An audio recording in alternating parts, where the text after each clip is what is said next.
Kathy Kelly is a peace activist who was born in 1953 in Chicago's Garfield Ridge neighborhood. She attended St. Paul Kennedy High School, which split her days between a Catholic institution where she was given the writings of Daniel Berrigan and Martin Luther King Jr. She read alongside biblical texts in a desegregating public school where interracial violence was common.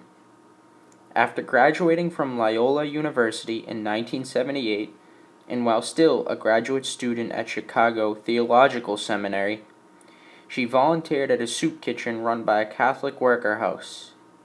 This experience enabled her to relate the ideals derived from her studies to action.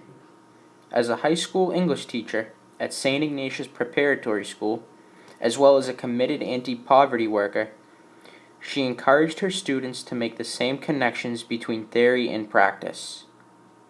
Kelly moved from neighborhood poverty issues to advocacy of nonviolence on a global scale. For her participation in planting corn in the soil above nuclear missile silos, a symbolic act intended to demonstrate the peaceful use of land, she was sentenced to 9 months in federal prison. She said she found her jail term to be a liberating experience because it helped her to face the fear of coercion. Kathy Kelly is no stranger to coercion. For refusing to pay federal income taxes, her teaching salary was garnished. For repeated visits to Iraq to distribute toys and medicines to children, she and her associates have incurred thousands of dollars in fines, along with threats of imprisonment. When she trespassed at Fort Benning, Georgia, to protest the activities of the Western Hemisphere Institute for Security Cooperation in 2003, she was arrested, physically and verbally abused, and sentenced to 3 months in federal prison.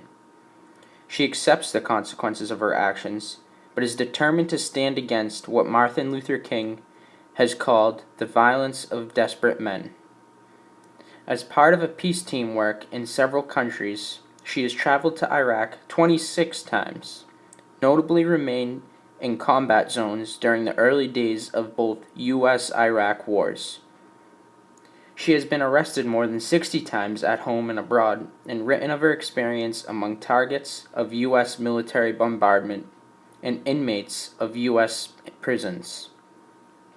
Her courageous act of love, care, and most importantly peace has allowed her to become the focus in many YouTube videos fighting for peace. Currently, Kelly is a co-coordinator for Voices for Creative Nonviolence, traveling to Afghanistan to witness the war as it plays out. She still stands against the war, however. She acts and protests against the Afghanistan war today. Her protests of peace have led her to be nominated for the Nobel Peace Prize twice. She has even taken the time to write a novel called Other Lands Have Dreams in order to explain her trips to Iraq and Afghanistan. She describes the daily life inside a federal prison where America's poor are warehoused. Like Martin Luther King's letter from Birmingham jail, Kathy Kelly's powerful narrative gives voice to the unheard millions suffering at home and abroad.